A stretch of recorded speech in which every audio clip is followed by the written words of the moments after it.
हर्षवर्धन पाटलांचा मुलगा आणि मुलीसह राष्ट्रवादी काँग्रेस शरदचंद्र पवार पक्षात प्रवेश. शरद पवार, सुप्रिया सुळे आणि जयंत पाटलांच्या उपस्थितीत हर्षवर्धन पाटलांनी तुतारी फुंकली. इंदापूरमधनं हर्षवर्धन पाटलांची उमेदवारी जाहीर. स्वतः शरद पवारांनी जाहीर केली उमेदवारी. इंदापूरचं शिवधनुष्य हर्षवर्धन पाटलांनीच हाती घ्यावं, आपल्याला त्यांना निवडून द्यायचंय. जयंत पाटील आणि शरद पवारांचं भाषणात वक्तव्य. शरद पवारांकडनं इंदापूरमधनं हर्षवर्धन पाटलांची उमेदवारी जाहीर. 14 ऑक्टोबरला फलटणला जाणार. रामराजे नाईक निंबाळकरांच्या पक्षप्रवेशावर पवारांचं सूचक वक्तव्य.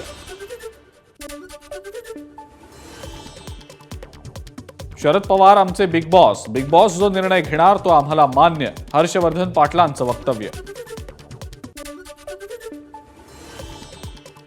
इंदापूर विधानसभेची जागा निवडून आणायची आहे म्हणून आम्ही हर्षवर्धन पाटलांना आमंत्रित केलं आणि ते आमच्या पक्षात आले.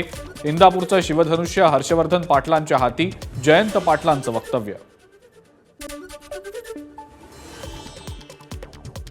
हर्षवर्धन पाटील आणि समरजित सिंह घाडगेंनी दिल्या घरी सुखी राहावं. शरद पवारांच्या राष्ट्रवादीमध्ये प्रवेश केल्यानंतर आमदार अमोल मिटकरींचा टोला.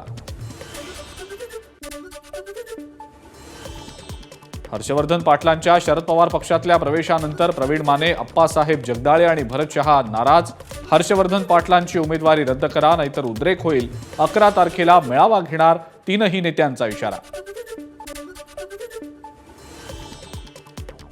अजित पवार शिरूर नव्हे तर बारामतीमधूनच लढणार. राष्ट्रवादीतल्या सूत्रांची एबीपी माझाला माहिती.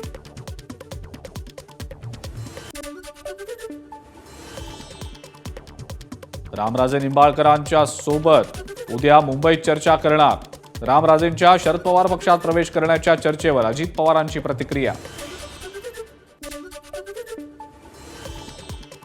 महाविकास आघाडीची उद्या सकाळी बैठक होणार. बैठकीला सर्व प्रमुख नेते उपस्थित राहणार. जागा वाटपावर बैठकीत चर्चा होणार असल्याची माहिती.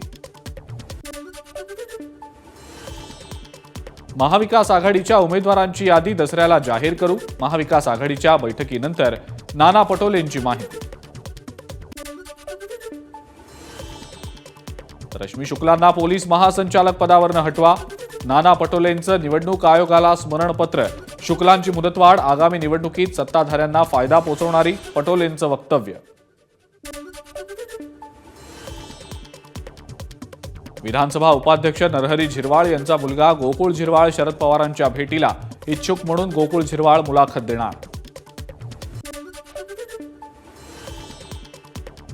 राहुल गांधी पुढच्या आठवड्यात पुन्हा महाराष्ट्र दौऱ्यावर. नांदेड आणि चिमूरमध्ये घेणार सभा.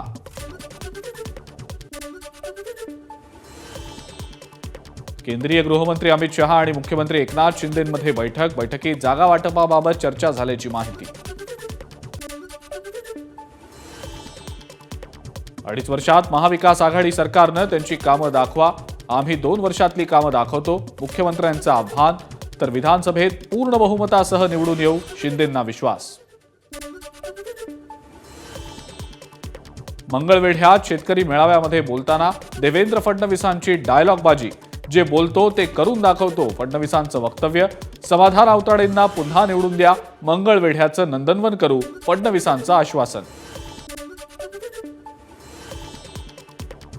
सुरुवातीची 2.5 वर्ष उद्धव ठाकरेंना मुख्यमंत्रीपद देण्यासाठी भाजप तयार होतं, पण तरीही ठाकरे राष्ट्रवादी आणि काँग्रेससोबत गेले. एबीपी माझाच्या कार्यक्रमात संजय शिरसाट यांचा गौप्यस्फोट.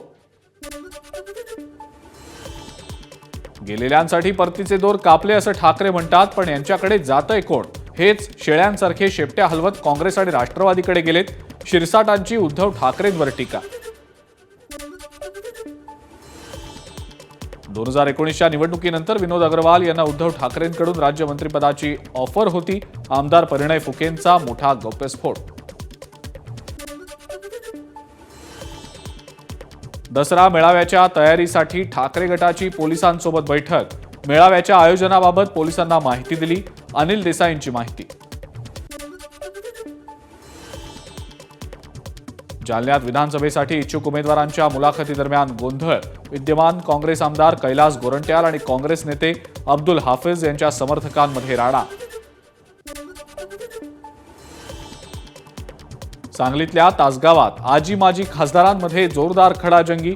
तासगाव नगरपालिकेच्या नवीन वास्तू उद्घाटन प्रसंगी खासदार विशाल पाटील आणि माजी खासदार संजय काका पाटलांमध्ये श्रेयवादावरून राडा. सांगलीच्या तासगाव नगरपालिकेच्या नवीन वास्तू उद्घाटन प्रसंगी आजी माजी खासदारांमध्ये वाद.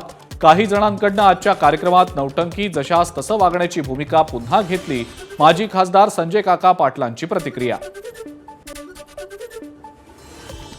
कुणीही राजकीय स्टंटबाजी करू नये. सर्वच राजकीय नेत्यांनी मिळून मिसळून एक दिलानं राहावं.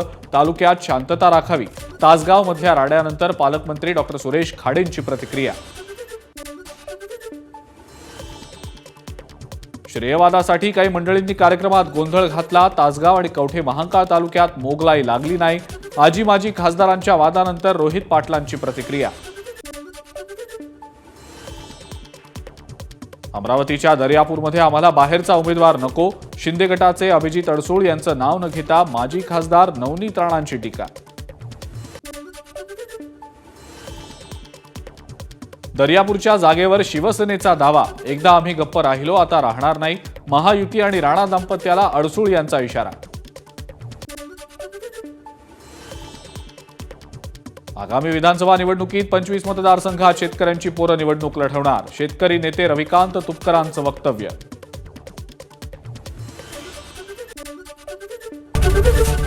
एबीपी माझा, उघडा डोळे बघा नीट.